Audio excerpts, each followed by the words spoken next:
Ifuatayo ni hotuba yake Samia Suluhu akihutubia bungeni, hotuba ambayo ilitazamwa na watu wengi duniani baada ya kuzungumza kuhusu mauaji yaliyofanyika nchini. Ujambo na karibu. Katika ukumbi wa bunge la 13 jijini Dodoma, sauti ya mabadiliko ilitawala anga wakati taarifa nzito ilipotolewa. Tanzania iko kwenye njia ya kuanza mchakato wa katiba mpya ndani ya siku 100 za mwanzo wa muhula wa pili wa awamu ya 6. Tangazo hilo lilisukuma taswira mpya kwenye jukwaa la siasa la taifa, likifungua ukurasa ambao umezungumziwa kwa miaka mingi lakini haujawahi kuandikwa kikamilifu. Kwa mara ya kwanza baada ya kipindi kirefu cha mijadala iliyojikita kwenye mifumo ya uchaguzi, usimamizi wa vyama vya siasa na nafasi za raia katika maamuzi muhimu ya kitaifa, hatua ya kuanzisha mchakato wa marekebisho makubwa ya kikatiba umewekwa rasmi kwenye kalenda ya serikali. Tamko hilo lilikuja katika kipindi ambacho nchi ilikuwa imetoka kushuhudia hali ya sintofahamu iliyoambatana na maandamano ya kitaifa, malalamiko ya ukiukwaji wa haki za binadamu na wito wa kimataifa wa kutaka hatua za kujenga maridhiano ya kisiasa. Katika mazingira hayo yenye mvutano, dhamira ya kuanza upya mchakato wa katiba mpya ilionekana kama ishara ya kujaribu kurekebisha misingi ya siasa na jamii kwa kuanzia upya mahitaji ya wananchi, taasisi na vizazi vijavyo. Kwa miaka mingi kabla tangazo hilo, mjadala kuhusu katiba mpya umekuwa sehemu ya mijadala ya siasa za Tanzania, hasa katika kipindi cha kuelekea uchaguzi mkuu. Malalamiko kuhusu kanuni za uchaguzi, mamlaka ya taasisi za dola, usimamizi wa vyama vya siasa na umuhimu wa kuweka mifumo inayotambua mahitaji ya kizazi kipya yamekuwa yakijitokeza kila baada ya miaka michache. Na katika ripoti ya kikosi kazi cha kuratibu maoni ya wadau wa demokrasia ya vyama vingi iliyopelekwa Ikulu miezi kadhaa nyuma, ilibainishwa kuwa katiba ya sasa ina mapengo yanayohitaji marekebisho ya kina ili kuendana na mabadiliko ya kijamii. Kwa mujibu wa mapendekezo yao, marekebisho ya uchaguzi na sheria za kisiasa yangeanza kuleta tija zaidi baada ya uchaguzi wa mwaka 2025, na kwa sababu kalenda ya uchaguzi ingekuwa imepita na mikanganyiko ya kisiasa ya kipindi hicho ingepungua. Sababu kubwa zilizotolewa ni pamoja na hitaji la kuweka dira mpya ya maendeleo ya mwaka 2063 na dira ambayo inatazama mahitaji ya kiuchumi, utawala, demografia ya vijana na uwezo wa taifa kukabiliana na changamoto za dunia inayoendelea kubadilika kwa kasi. Dira hiyo ilikuwa msingi wa hoja ya kwamba katiba mpya haipaswi tena kuwa marekebisho ya dharura, bali iwe mwongozo wa kudumu wa mustakabali wa vizazi vijavyo. Pamoja na hayo, kikosi kazi kilisisitiza umuhimu wa kutoa nafasi ya kutosha kwa uchambuzi wa kina wa sheria za uchaguzi, ikiwa pamoja na kuzingatia mahitaji ya muda wa kati ambayo nchi ilihitaji kuzifanyia kazi ili kuimarisha mfumo wa siasa za ushindani. Na katika majukwaa ya kisiasa, hasa upande wa upinzani, hoja ya katiba mpya ya marekebisho ya sheria za uchaguzi ilipata nguvu maradufu wakati viongozi mashuhuri wa kisiasa walipotaka wafuasi wao kuzingatia umuhimu wa mageuzi kisheria kabla ya kushiriki uchaguzi mkuu. Kauli hizo zilijengwa juu ya madai kwamba mfumo wa sasa hauendani kikamilifu na matakwa ya uchaguzi huru na wenye usawa. Katika miezi ya nyuma ya uchaguzi, hoja hizi zilikuwa sehemu ya mjadala mpana kwenye vyombo vya habari, mikutano ya ndani ya vyama na mijadala ya mitandaoni, na kwa kiwango fulani iliibua wasiwasi kwamba kama mageuzi ya katiba hayangeanza, kungekuwa na makundi makubwa ya raia yasiyoridhishwa, hali ambayo ingeathiri hata ushiriki wa wananchi katika uchaguzi wenyewe. Katika mazingira hayo ya mvutano wa kisiasa, kutangazwa kwa mchakato mpya wa katiba kulionekana kama hatua ya kupunguza msuguano na kutoa jukwaa la majadiliano mapya kati ya serikali, vyama vya siasa na wananchi. Na katika tangazo lake, kiongozi wa nchi alieleza kwamba ndani ya siku 100 za mwanzo wa muhula wa pili, serikali ingeanza rasmi mchakato wa katiba mpya kupitia tume ya usuluhishi na maelewano.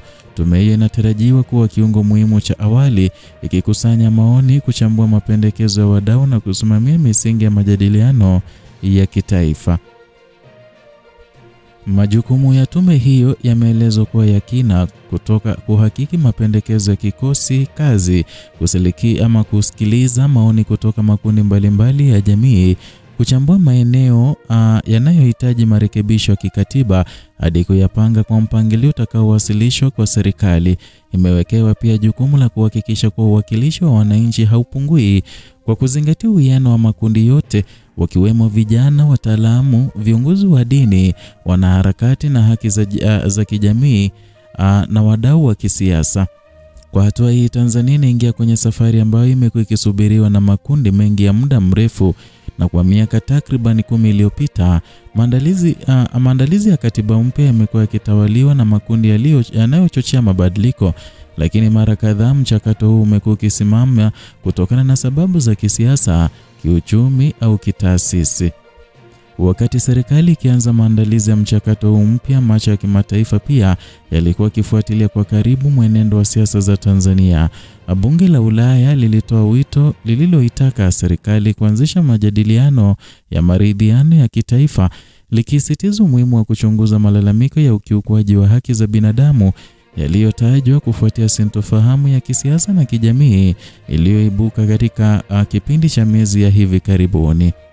Hali hiyo ilitokana na malalamiko yaliyotolewa na familia na wadau ambao waliongea kuhusu namna baadhi ya raia walivyopoteza ndugu, kukamatwa kwa muda mrefu au kukumbana na vitendo vya ukatili vilivyozua mijadala mikubwa katika mitandao ya kijamii.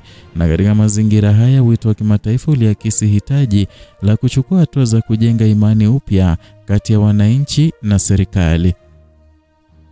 Na katika hotuba yake, kiongozi wa nchi alionyesha utayari wa kuanza mazungumzo ya maridhiano, akitoa wito kwa vyama vyote vya siasa kukaa mezani na kutathmini wapi makosa yalitokea na namna ambavyo taifa linaweza kurekebisha misingi yake ili kusonga mbele kwa umoja. Ingawa serikali ilisisitiza kwamba hatua hizo hazitachukuliwa kutokana na shinikizo, ilikiri umuhimu wa kushirikisha makundi mbalimbali ya kisiasa na kijamii. Mchakato wa katiba mpya haukuanza leo, ni safari iliyojengwa kwenye zaidi ya muongo mmoja wa mijadala ya kitaifa. Na tangu majaribio ya awali ya kuandaa katiba mpya, kumekuwa na tofauti ya kimsingi juu ya muundo wa serikali, haki ya msingi, mfumo wa uchaguzi na mgawanyo wa madaraka kati ya serikali kuu na serikali za mitaa. Na katika kipindi hiki, wito wa kuweka msingi imara ya demokrasia ya vyama vingi ulipata nguvu za hasa kutoka kwa makundi ya vijana na wanaharakati. Kila mara, hoja ya kwamba taifa linahitaji katiba mpya ili kuendana na mabadiliko ya dunia imekuwa msingi wa shinikizo la mageuzi. Lakini kila hatua imekuwa ikiathiriwa na mazingira ya kisiasa ya wakati husika, na kati ya uchaguzi mmoja na mwingine mjadala huu umekuwa ukirejea, ukionyesha kuwa madai ya katiba mpya ni ya kipindi fulani tu, bali yanatokana na hitaji la kudumu la kujenga misingi imara ya utawala wa sheria na uwazi. Hatua ya kuanza mchakato wa katiba mpya inafungua mlango wa maswali mengi muhimu. Je, ni maeneo gani ya katiba yatapewa kipaumbele kurekebishwa? Je, mfumo wa uchaguzi utawekewa misingi ya uwazi zaidi? Je, nafasi ya mahakama, vyama vya siasa na raia wake katika kufanya maamuzi ya kitaifa itabadilika? Na je, mchakato huu utafanikiwa kushirikisha wananchi kwa uwazi unaostahili? Kwa vyovyote vile, hatua hii imekuja katika kipindi muhimu sana kwa taifa. Kizazi cha sasa kinachounda idadi kubwa ya wapiga kura kina mahitaji mapya, matarajio makubwa na sauti pana zaidi kutokana na matumizi ya teknolojia ya mawasiliano. Na katika mazingira hayo, katiba mpya inatarajiwa kuwa sio tu karatasi ya sheria, bali ramani ya safari ya siku zijazo. Tangazo la kuanza mchakato wa katiba mpya ndani ya siku 100 limeweka msingi mpya katika historia ya siasa za Tanzania. Ni mwanzo wa safari ambayo itahitaji umakini, ushirikiano na utashi wa kisiasa kutoka kwa pande zote. Wakati serikali ikijipanga kupitia tume ya usuluhishi wa maelewano, matarajio ya wananchi yameongezeka na matumaini mapya yameanza kujengwa juu ya kwamba inaweza kuandika upya misingi yake kwa njia jumuishi ya kidemokrasia.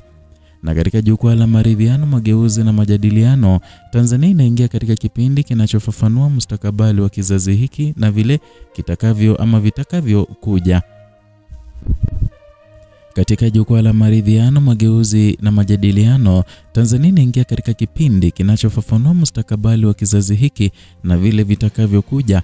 Na katika safari hiyo mpya, katiba ndiyo inatarajiwa kuwa dira itakayoliongoza taifa kuelekea mwaka 2063 na zaidi. Haya ndio tumekuandalia leo kutoka hapa Kenyascope, channel yako pendwa ambayo inakuletea uchambuzi wa kina bila kupindisha au kuegemea upande wowote. Tafadhali zidi kutusupport kwa kusubscribe, kulike na kushare video zetu, na vile kugonga kengele ambayo iko hapo ili uwe wa kwanza kupokea taarifa hizi kila tunapozileta hewani.